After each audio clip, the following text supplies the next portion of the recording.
Kita sudah sampai JJ Radio, siaran tiap Iya, malam. 2014 tuh. 2014 Ya, ditawarin sama PD waktu itu. sama Ya. pilihnya lagi deket-deketnya, lagi sering jalan bareng gitu loh. Suka nongkrongnya tuh di Sego Sambel Mah Yeye namanya. Di nongkrong masih kan nggak Mas? Iya, iya, yang pedes itu bener. Iya, iya, iya. Dia dia dulunya penyiar di Hard Rock FM. Terus dia jadi PD di JJ. Tadinya Mas, after dari Istara itu gue nggak langsung ke JJ, gue apply ke Hard Rock. Itu ini ada cerita seru juga di Hard Rock. Kok bisa lu apply ke Hard Rock gimana tuh? Belum ada yang tahu Apply di nih Hard Rock. cerita ini. Gue lagi deket sama MD-nya, gue Hmm. masih Ricardo Damanik. Saat itu lagi deket, kok gue boleh nggak apply di sana? Oh boleh aja. Lu ini udah nyerahin taping, udah taping siaran, udah coba baca apa sih? Adlibs baca iklan katanya. Oke udah lolos. Dan pas interview sama manajernya tuh siapa gitu ya. Ada 4 lah, kayak Indonesian Idol gitu. Manajer, MD, produser sama siapa gitu, 4 lah gitu. Gokil. Ini seru. Katanya gini. Igor katanya, kan dia baca kurikulum vitae ya, apa sejarah gue siaran gitu. Aku pernah siaran di sini ya. Oh ini ya, cukup banyak juga ya, ada 3 radio katanya. Emang lu kalau masuk ke Hard Rock bisa berapa lama? Lu bakal jamin berapa lama katanya? Di Istara saya bisa 4 tahun kok katanya. Dia pikir mungkin gue gak bakal loyal gitu loh Mas. Dia pikir gue bakal ini anak ini paling cuma main-main doang. Terus gue bilang enggak, di Istara gue bisa 4 tahun, mungkin di sini juga bisa lebih dari itu kok katanya. Seperti itu. Nah pada saat itu kan gue udah kerja di bank saat itu, dan dia tahu kalau gue dari pagi sampai sore itu emang kerja di bank, udah nggak mungkin lah gitu di otak atik jam itu gitu. Mereka tuh jawabannya gini Mas, gue masih ingat. Oke, Igor, kita terima, kamu bisa siaran di sini dengan syarat programnya kita yang nentuin. Kamu siaran jam 10 sampai jam 2. Programnya namanya apa ya? Gue lupa itu. Good Morning Hard Rocker Show atau apa gitu loh. Jam 10 sampai jam 2. Dan mereka tahu kan gue nggak mungkin dong di jam itu gitu kan. Gue kan ngantor. Siaran pagi gitu ditaruh. Iya, maksudnya oke, lu masuk, tapi lu harus bisa ikut di jam kita. 10 sampai jam 1 gitu loh. Dan mereka kan udah tahu gue udah kerja di kantoran gitu loh. Mereka apa sih istilahnya tuh skakmat lah gitu loh. Artinya take it or leave it gitu loh. Kalau mau lu ambil gitu loh. Kalau enggak ya sudah segala. Ya gue nggak mungkin dong ninggalin kerjaan main job gue gitu loh. Ya sudah. Mungkin gue nggak jodoh sama mereka. Gue nggak ambil.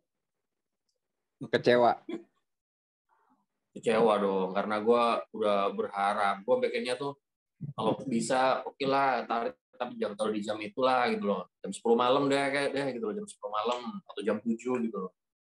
Gak mau mereka maunya jam 10 siang. Jam Tapi Hard Rock lagi masih oke lah ya, Hard Rock waktu itu ya, masih Hard Rock masih oke. Tahun 2013 lagi. Nah ini dia, Hard Rock itu kan bisa dibilang kan segmentasinya AB plus lah ya, AB plus. Memang lawakannya atau jokes-jokesnya itu memang beda lah sama jokesnya radio ABC atau CB plus lah ya. Dan gue menilainya mungkin ini cocok nih kalau buat anak-anak yang umurnya 30, umur 30 sampai umur 40 tuh cocok tuh kalau siaran di Hard Rock gitu.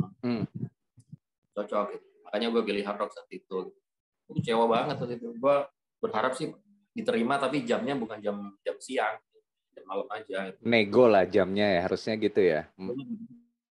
Ya tapi untungnya ya JJ itu yang mau nego lah. Oke nggak apa-apa, masih gue taruh di malam aja 9 gitu. Saat itu gempuran Gen FM kencang banget itu buat semua radio di Surabaya. Gen FM itu tahun 2011 ya kalau nggak salah. Itu Hmm. Gen itu mendobrak pakem radio di mana saat itu kita mengenal yang namanya istilah live delay ya. Live delay.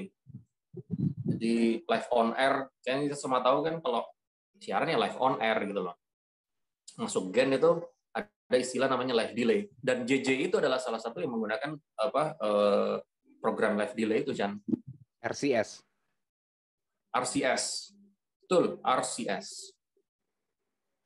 Jadi gue nggak ngedapetin nilai value dari siaran yang sebenarnya itu gue nggak dapet di JJ itu. Gue buka aja ya sekarang karena gue udah lama nggak dia. Jadi selama 1 tahun di JJ itu meskipun gue siaran pulang semuanya, gue nggak dapetin. Beda waktu gue masih di Istara tuh. Wah, kalau di sana tuh bener-bener interaksi sama pendengar tuh bikin ini. Iya, dan lu kebetulan masuk Istara, sebuah radio yang waktu itu ya nggak Living sembarangan legend lah orang ya. loh bisa masuk Istara zaman itu. Iya. Gue jujur-jujuran aja ya, walaupun lu sehebat apa di manapun, masuk Istara itu udah prestasi yang luar biasa bagi penyiar waktu itu ya. Kalau gue bilang, karena itu tadi standarnya terlalu tinggi. Standarnya terlalu tinggi. Apalagi di zaman lu ya, Chan ya, di tahun 2000-an awal ya. 2000-an awal tuh kayak lagi wah gitu loh. Gue sempet dengar itu katanya kalau anak-anak Istara lagi datang ke klub gitu ya, masuk gitu ya, langsung tuh yang liatin aja, anak-anak Istara gitu. Itu katanya. Soalnya menguasai, jadi tempat hiburan dikuasai DJ-DJ-nya Istara karena Super DJ lagi ngetop banget, Gor, waktu itu, Gor. Iya, Super DJ lagi ngetop banget saat itu. Jadi event-event itu, kita kuasai. Itu emang gimana, Mas? Kalau boleh sharing dikit cerita anak-anak DJ di klub-klub bisa main di Istara itu gimana? Awalnya gitu. DJ-DJ-nya Istara main di klub-klub. Di klub-klub ya, DJ klub itu kan ada misalkan Erik Energy ya, Erik DJ Energy atau DJ Ready, itu mereka setiap Sabtu malam main. Soalnya gue masuk udah Super DJ itu udah nggak ada gitu. Iya, dulu awalnya ya zaman-zaman PJ itu yang ngetopin. Jadi PJ sendiri belajar DJ dari Istara, dari ruang siarannya Istara.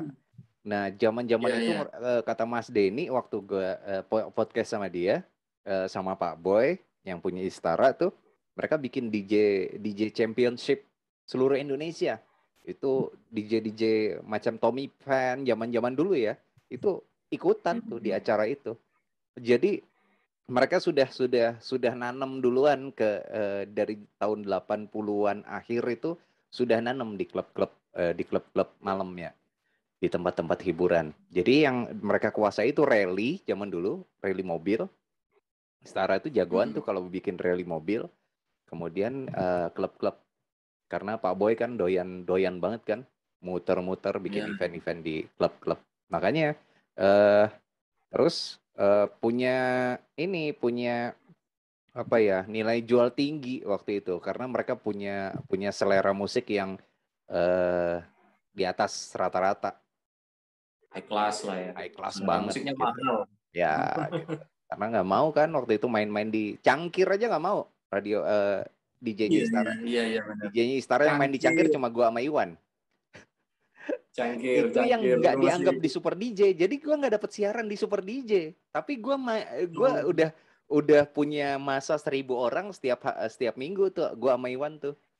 Gitu. Gua main di Color, gua main di Cangkir sama Iwan tuh. Itu kita punya masa sendiri dan gue nggak dibolehin main waktu di Istara.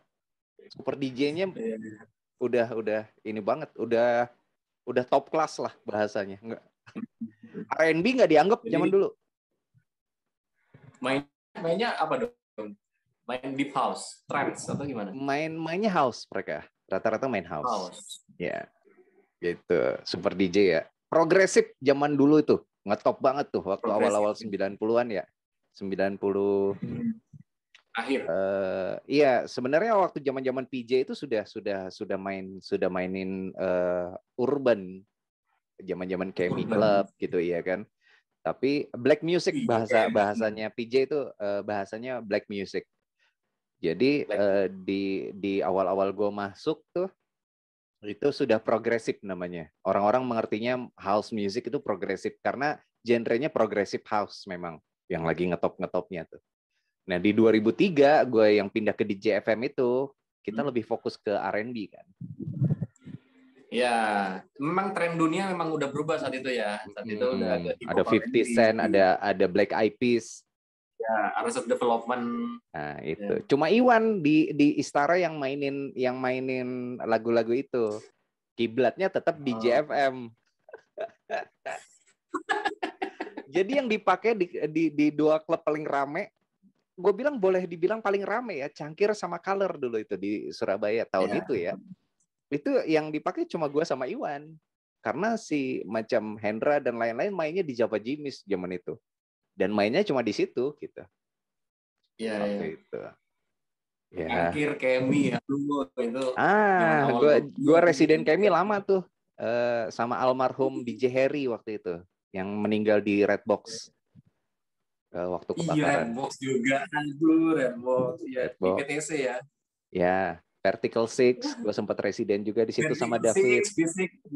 Di Sheraton ya, di Sheraton. Iya, di Jimis sekarang, ya namanya. Iya. Aduh, zaman-zaman itu ya. Tapi gue emang masuk Surabaya itu klub yang happening ya Cangkir itu. Cangkir masuk 2 tahun setelahnya tuh masuk Hugos kan, masuk Hugos. Iya, betul.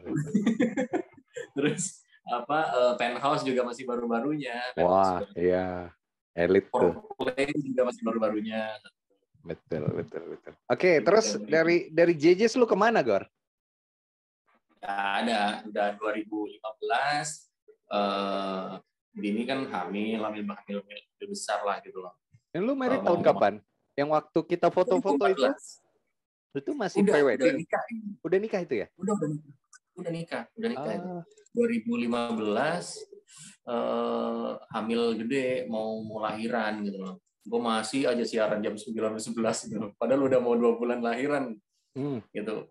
Udahlah gitu. Gue bilangin, udah deh Cung katanya gue harus cabut nih kayaknya kayaknya udah waktu gue di radio udah habis, udah nggak mungkin lagi. Ya gue pamit udah baik-baik, benar udah diizinin, gue akhirnya pensiun, retire. 2015 itu retire udah. Gitu ya. Akhirnya mengisi kekosongan itu kan masuklah era digital ya Chan ya, udah mulai masuk YouTube, udah mulai happening kan saat itu kan. YouTube happening, terus bikin vlog daily vlog gitu loh, gue lagi di sini nih, gue lagi kayak itu akhirnya Chan gitu. Lu ngerjain juga hal-hal itu? Tapi nggak konsisten Chan. Itu dia masalah kita. Kelemahanku adalah nggak konsisten, udah dari dulu. Padahal kita kalau mau konsisten itu viewers sama subscriber itu udah banyak pasti. Iya, betul, setuju. Itu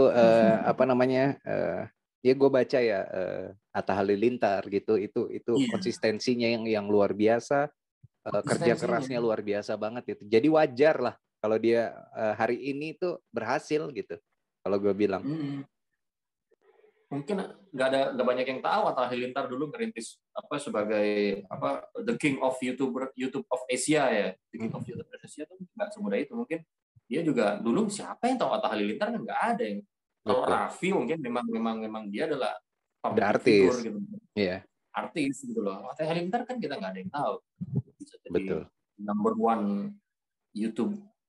Iya. Seperti itu. Paling duluan dia 10 juta kan dulu. Oke, lo akhirnya kangen lagi siaran itu kapan? Kenapa? Gimana? Lu kangen lagi siaran itu kapan? Apa setiap tahun lo kangen siaran atau lagi di mobil lu kangen siaran atau kayak gimana? After keluar dari JJ ya, 1-2 tahun setelah dari JJ itu emang kangen banget siaran. Gue sampai gini loh, aku masih ingat awal-awal bikin vlog itu yang gue review tuh makanan. Awal-awal tuh makanan. Ya makanan lah gitu loh. Kayak food vlogger lah gitu Food istilahnya, vlogger, food vlogger. Okay. Gitu. Terus berikutnya lagi gue review tempat-tempat wisata gitu loh, kayak apa sih yang di Batu itu, museum angkut gitu. Gue review kayak gitu. Terus ada yang bilang ini, kata temen gue, Mas kangen siaran ya Mas ya, katanya. Ya gue bilang iya, gue kangen siaran lah, gue lampiaskannya dengan cara seperti ini. Nah, masuk ke era-era 2017, 18, 19 yang zaman-zaman kolaps gitu loh, zaman-zaman kolaps. Mulai tuh gue ngajak tuh awak teman-teman, siapa? Yang pertama gue masih inget itu Cici. Terus Iwan nggak jadi sampai sekarang, Chan. Sibuk dia. Sibuk sama barbel. Iya, dia nggak jadi. Padahal sama-sama Surabaya loh padahal. Iwan nggak jadi. Masuklah Miki kemarin. Tapi sebelum itu banyak kok, ada Danicung, Cici, segala macam gue ajak gitu loh. Ya sampai akhirnya ini nih, ketemu Chandra Mata ini. Wah, mau nggak mau gue harus masuk nih. Harus masuk, harus cerita lah isi. Dan gue pernah gengsi loh, Chan, untuk ngajak kolaps duluan. Iya. Nggak pernah gengsi. Iya. Penting banget collab sekarang, Gor. Gua merasakan itu. Tanpa jadi yang kemarin yang gua kerjain kan bikin remix ya, rata-rata ya. Gua bikin remix, gua ngerjain sendiri, terus gua posting gitu-gitu aja. Perkembangannya gitu-gitu aja. Tapi jumlah subscriber itu tidak naiknya itu enggak ini gitu loh, enggak signifikan seperti kita lagi kolaborasi gitu loh. Jadi bahkan 50%-nya aja enggak gitu. Dari jumlah viewer ya. Viewer gue ada ribuan. Cuman yang subscribe masih 300 gitu. Jadi kan enggak peningkatannya itu enggak seimbang gitu menurut gue. Ya itu gue gak sama sekali gak gengsi gue ngajak teman. Gue ada planning abis ini gue mau ngajak Yohanes, gue abis ini mau ngajak siapa namanya, Agus Subroto, teman-teman Istara lah paling. Dan mereka sudah menyatakan oke. Dia bulan depan gor. Dan semuanya nggak ada yang takut. Itu yang bikin kaget juga ya, Gor ya. Gue pikir orang-orang menolak loh. Diajakin collab. Ternyata mereka semangat. Gue kaget. Semangat. Bener, gue kaget loh. Wah, gue bilang asik ya, teman-teman mau ya ternyata diajakin kolaborasi gitu. Semangat loh teman-teman Gor. Semangat, betul. Ya tinggal nentuin ininya aja kan, tinggal nentuin jamnya aja kapan mereka bisa gitu loh. Ya kalau yang mungkin mereka lagi sibuk sama keluarganya, Chen. Kalau yang ada temen siapa kemarin ya gitu loh. Ya bentar ya katanya. Ya dia balasnya di WA juga dibalas enggak. Ya udah, gue nggak maksa gitu loh. Mungkin dia sudah sibuk sama keluarganya. Mungkin dia juga sudah orientasinya udah bukan ke arah seperti itu lagi kesukaannya. Betul. Gue memberanikan diri membuka Chandra Mata ini karena pengalaman webinar kan. Gue lagi ngerjain webinar nih saat ini. Dan ternyata dengan Zoom meeting itu gue bisa bikin podcast gitu loh. Kondisinya gitu. Karena kalau gue ketemu langsung sama lu, Gor, kapan? Bisa ketemunya itu kapan gitu kan? Iya, Harus janjian, ketemu segala macem. Lama urusannya. Iya, kalau gini gue setiap saat bisa dari kamar. Ini gue lagi di dalam kamar. Iya kan, lu juga bisa. Jadi janjian waktunya aja sekarang gitu. Kapan bisanya gitu. Makanya gue kemarin lihat status lo di Facebook, mau PPKM dilanjutin sampai 2045, gue nyantai aja katanya. Di kamar aja lah udah. Tadi kita mau bicara masalah vaksin. Ini sudah hampir 1 jam kita masih ngobrol tentang radio nih. Betul. Iya kan? Mau disimpan buat minggu depan vaksinnya atau gimana? Boleh. Minggu depan lagi ya? Nggak apa-apa ya? Boleh. Ini artinya edisi radio. Edisi radio sampai Igor keluar dari JJ terakhir ya. Tahun 2000 15. 2015. Iya, iya, iya. Jadi kita punya tabungan satu vaksin, nanti kita bahas minggu depan ya, Gor. Kita ngobrolin tentang seputar vaksin dan COVID aja. Oke. Buat orang-orang yang nggak percaya COVID, nggak mau divaksin, tapi bantuan dari pemerintah tetap diterima. Iya.